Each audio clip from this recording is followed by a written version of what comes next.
Many people often ask, I have an air conditioner. Why would I need a whole house fan? Well, let me ask you this. If you could reduce the amount of money you spend on your energy bill, would you? Your energy bill is most often directly related to your air conditioning usage. Even with the most current energy efficient model of AC system, it can seriously drain your wallet. This is exactly where an advanced whole house fan comes into play.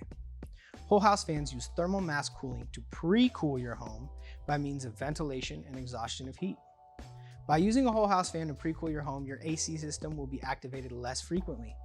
If your home begins the day at a cooler temperature because you've exhausted the heat out of your home and attic, your AC won't be fighting against the air in your home. When you use your AC less, you spend less on energy. You also reduce the wear and tear on your AC unit, saving money in the long run. Operating an advanced whole house fan costs pennies per hour to run. An advanced whole house fan also has one of the fastest returns on investment out of any green energy product in as little as 1 to 3 years. So you decide. Run your air conditioning system into the ground and let it break the bank, or help your home cool naturally using a QuietCool and save yourself the extra money.